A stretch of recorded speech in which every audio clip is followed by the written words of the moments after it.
सभी बच्चों को मेरा नमस्कार।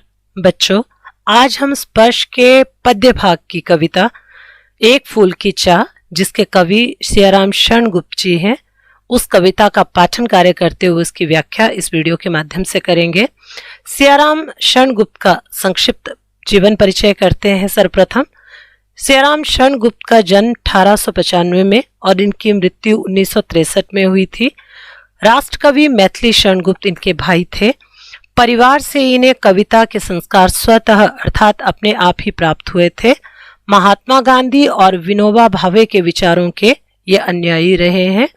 सियाराम शरणगुप्त हिंदी के एक जाने माने कवि थे। सियाराम शरणगुप्त की एक फूल की चाह एक लंबी और प्रसिद्ध कविता है।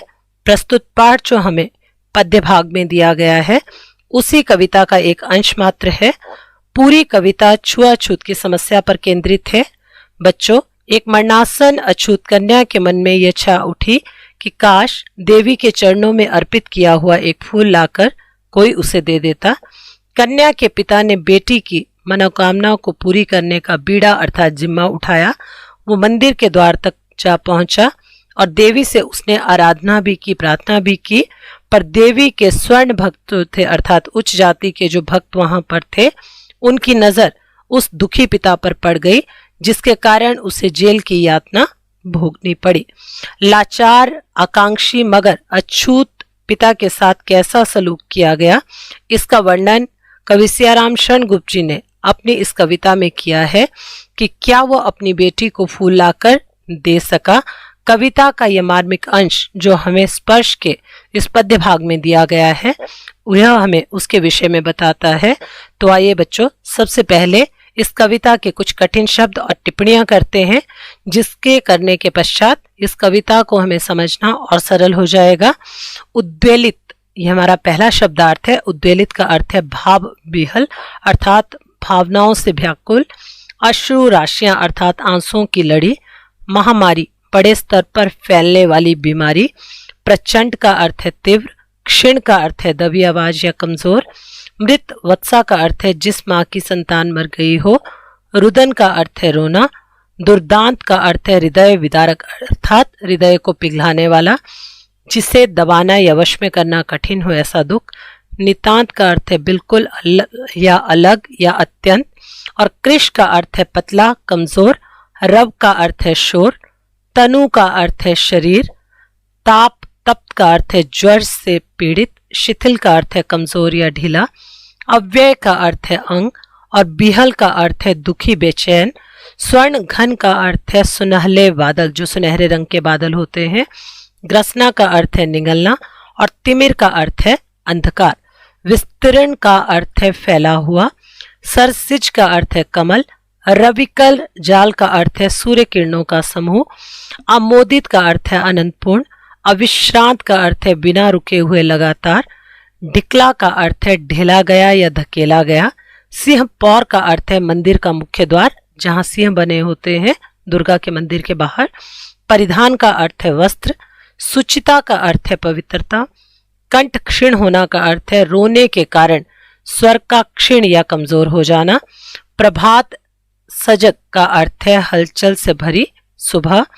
अलस दोपहरी का अर्थ है आलस्य से भरी हुई दोपहरी। तो आइए बच्चों, इन शब्दार्थों का ज्ञान प्राप्त करने के बाद सबसे पहले पद्यांश की व्याख्या करते हैं। एक फूल की चाह का पाठन कार्य करते हुए। उद्वेलित कर अश्रु राशियां, हृदय चिताएं धधकाकर, महामारी प्रचंड हो फैल रही इधर उधर। क्षीण कंठ, मृत वत्साओं का करुण रुदन, दुतांत नितांत। भरे हुए था निज कृषभ रब में, हाहाकार अपार अशांत। कवि सियाराम शरणगुप्त जी बताते हैं एक ऐसे गांव की स्थिति को जहां एक महामारी फैली हुई है। उद्वेलित कर अश्रु राशियां, जहां जो माएं हैं वो जब अपने बच्चों को मृत शैया पर देख रही हैं तो वो भाव विहल हो रही है। उद्वेलित का अर्थ मैंने आपको बताया कि वो भावों से विहल हो गई है अर्थात वो व्याकुल हो गई हैं। अश्रु राशियां, और उनकी आंखों से आंसू रूपी जो राशियां हैं अर्थात जो लड़ियां हैं, वो लड़ियां बह रही हैं या झड़ियां भी कह सकते हैं हम यहाँ। हृदय चिताएं धधका कर, जो हृदय रूपी चिताएं हैं उनकी वो धधक रही हैं, अर्थात दुख इतना अधिक है कि ऐसा लग रहा है मानो उनके हृदय में जो चिताएं हैं वो धधक रही हो, प्रचंड हो रही हो। महामारी प्रचंड हो, चारों ओर जो महामारी फैली है, छूत रोग जो फैला हुआ है वो प्रचंड हो चुका है, अर्थात अत्यधिक मात्रा में फैल चुका है। फैल रही थी इधर उधर पूरे गांव में वो महामारी अपने विकराल रूप में फैल रही थी। क्षीण कंठ मृत वत्साओं का, क्षीण कंठ मतलब दबी हुई आवाज या कमजोर आवाज। जिन माओं की संतानें उस महामारी के कारण मर गई हैं तो रो रो कर उनकी आवाज कमजोर हो गई है, वो निरंतर रो रही हैं और उन माओं का जो स्वर है उस रोने के कारण कमजोर हो गया है। करुण रुदन दुत्तांत निधन, उनका जो रुदन है, उनका जो रोना है वो बहुत ही हृदय विदारक है, अर्थात उस दुख को दबाना या वश में करना उनके लिए कठिन हो गया है और वो निरंतर रो रही हैं। भरे हुए था निज कृष्ण में हाहाकार अपार अशांत। कवि सियाराम शरण गुप्त जी कहते हैं कि अपने बच्चों को इस तरह सामने मरा हुआ देखकर वो जो माए हैं निज कृष्ण रव में, वो अपने जो पतला सा उनका शरीर है, रव में जो शोर है और पतला सा जो स्वर है उनका रोने का, उसका जो हाहाकार है अपार अशांत, वो पारहीन अशांति को फैला रहा है, अर्थात वो इतने करुण स्वर में रो रही हैं कि उनके रोने से जो शांति है वो पूरी तरह समाप्त हो गई है और इधर उधर केवल मात्र उनका वो रुदन ही सुनाई दे रहा था। बहुत रोकता था सुखिया को, ना जा खेलने को बाहर, नहीं खेलना रुकता उसका, नहीं ठहरती वह पल भर। मेरा हृदय कांप उठता था, बाहर गई निहार उसे, यही मानता था कि बचा लूं किसी भांति इस बार उसे।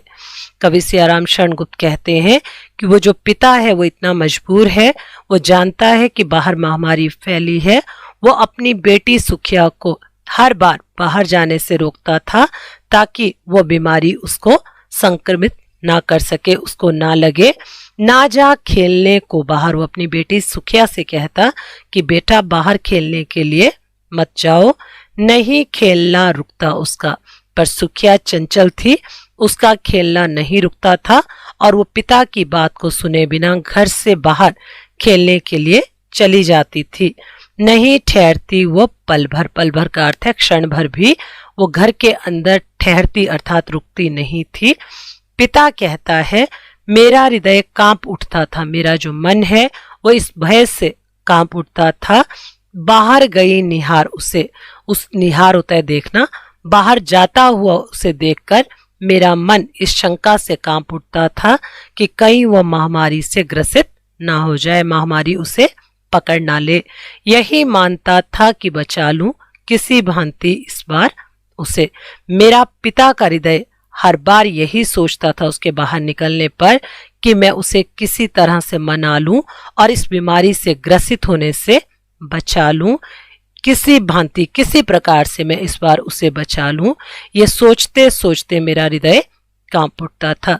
तो बच्चों, इस कविता में एक पिता की भावना बताई गई है कि वह किस प्रकार एक महामारी के फैलने पर अपने बच्चे के लिए चिंतित है, परंतु बच्ची जो है वो अपनी बाल्य अवस्था के कारण इस बात को नहीं समझती है और पिता के बार बार रोके जाने पर भी बाहर खेलने के लिए चली जाती है। आज इस कविता के इसी पद्यांश तक हम इस वीडियो में करेंगे बच्चों। आगे जो कविता है वो अगले वीडियो में मैं आपको उसकी व्याख्या और उसके कठिन शब्दों का विस्तार पूर्वक वर्णन करवाऊंगी। आशा है कि आपको मेरा ये वीडियो लाभान्वित कर रहा होगा। तो सबसे पहले आप इस चैनल को सब्सक्राइब करें और नोटिफिकेशन बटन अवश्य दबाएं ताकि इस कविता से संबंधित व्याख्या एवं अन्य वीडियो आपको समय समय पर उपलब्ध होकर लाभान्वित करें। इसी आशा के साथ मैं अपनी वाणी को यही विराम देती हूँ। नमस्कार।